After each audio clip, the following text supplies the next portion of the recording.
life is not always easy. There are times when it feels like everything is going against us, when we face obstacles that seem insurmountable, and when we feel like giving up. This is harder than I thought. Hard? That must mean it's bad. No. Every time you face disappointment, you face heartache, you face defeat, you face setbacks, it's preparing you for what this world has in store for you. It is the test that creates credibility. It is the test that creates trust. So if you're going through a bankruptcy moment, that's your test of being trusted. In other words, you never think that a crisis comes to conclude your life. It comes to give credibility to your life. What you're going through is going to give you the respect of other people observing you. There are people who are praying that you fail, and then they'll trust you when you don't. They hope you won't make it, and when you make it, they congratulate you. Don't listen to the naysayers. Accept the test as part of you becoming a successful person. Successful people are always survival testimonies. They weren't born successful. Success is a result of going through a furnace, sleeping with lions, being torn apart, being ripped apart, being criticized and attacked. Success is what people think of you after they try to kill you. Life gonna whip your butt. Life is gonna bully you. Stop whining. Stop crying. Nobody cares. Be demanding. Let it hit you, but don't let it punk you. This is not an opposition. This is an opportunity. I don't care if you've been beaten to the floor, if your legs are too tired to lift that weight. Break through that barrier and create new ones for you and for others to show off. Get back up and live life. If I really work hard and use my mind and I get creative, there's something out there that I haven't discovered. There's always an answer. You can do more than you think you can do.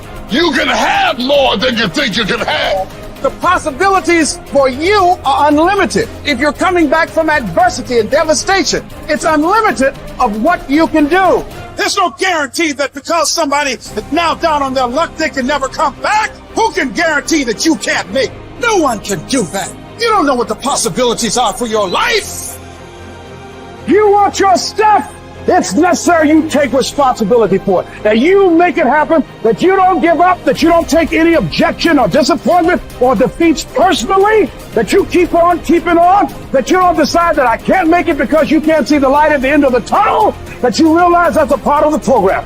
That's how I conquer, and that's how nobody has ever beaten me yet. I have never met anybody who became incredibly successful until they had suffered and sweated and sacrificed and kept their focus and fought through tears and trials and tests. And if you have a dream and you commit to it, it will come to pass. There's something that you could do that would radically change your life. Somebody could take the hand you've been dealt and win with it. Same circumstances, same ideas. They would do it through what they thought about your life. But we don't need somebody because we got you. You are the one.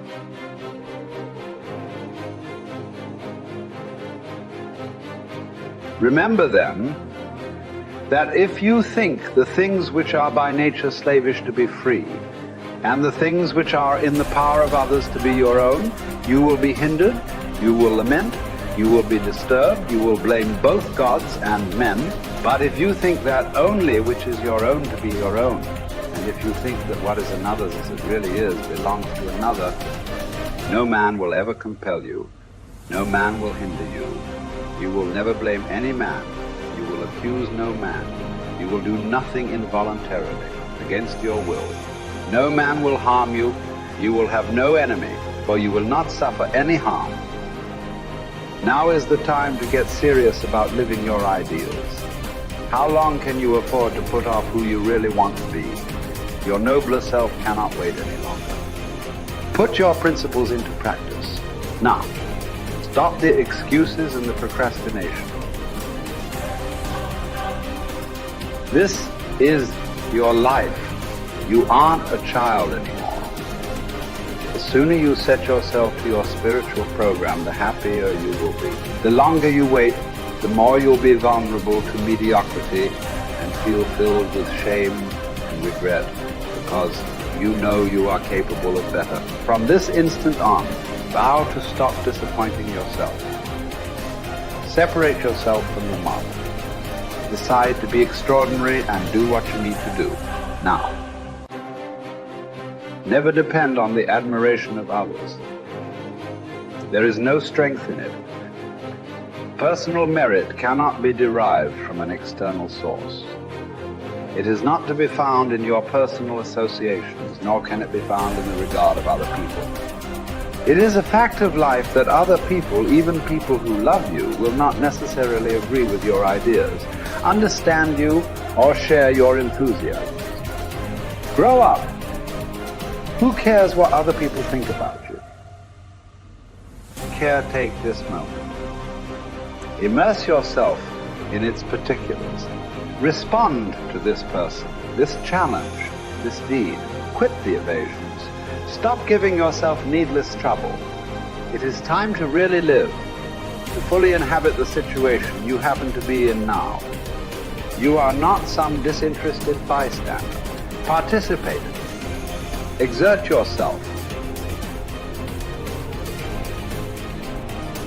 It was Benjamin Disraeli. He says, nothing can resist the will of a people that will stake even their existence on the extent of their purpose for good.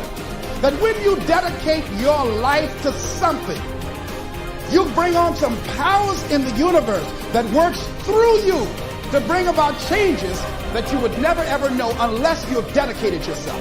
I'm reminded of a young guy who was on a bus, a little young fellow, and some kids were picking at him, some bigger guys. They kept on thumping him on the head and hiding their hands. And so he got tired of them doing that, and he stood up so he would not be around them, out of their reach. And they took him and said, sit down. They set him down. And he stood back up and said, I don't want to sit down. They said, sit down. Didn't we tell you? And they pushed him back down. I don't want to sit down. They said, sit down. And they held him down. And he looked at him. He said, you might hold me down, but I'm standing up inside myself. And what we have got to do is know that there's something about you. There's something about us. There's a power in you that regardless of what happens to you, you can stand up inside of yourself. I think that's what the poet meant when he says, out of the night that covers me, black as a pit from pole to pole, I thank whatever gods there may be for my unconquerable soul. You have an unconquerable soul. Something that George Bernard Shaw said that I think has some power for us. I'd like to share it with you. He said, this is the true joy in life. And one of the things that he said, and I loved when he talked about man and Superman, he said that we should establish a tribunal where people would be required to come once a year to give a reason why they should be permitted to go on living for the next year. Can you imagine all the do-nothings? Hopping from one foot to the other, trying to give some justification why they should be allowed to live for the next year? Well, what do you do? I drank a little bit. What are you contributing to life? I go to work every day. No, are you making a difference in the universe? Why should we allow you to continue to occupy this space? Can I come back to that one? This is a true joy in life. The being used for a purpose recognized by yourself as a mighty one. Being a force of nature instead of a feverish, selfish little clod of ailments and grievances, complaining that the world will not devote itself to making you happy.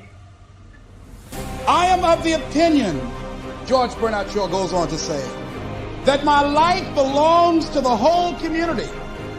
And as long as I live, it is my privilege to do for it whatever I can. I want to be thoroughly used up when I die. For the harder I work, the more I live. I rejoice in life for its own sake. Life is no brief candle for me. It is a sort of splendid torch which I've got a hold of for the moment. And I want to make it burn as brightly as possible before handing it on to future generations.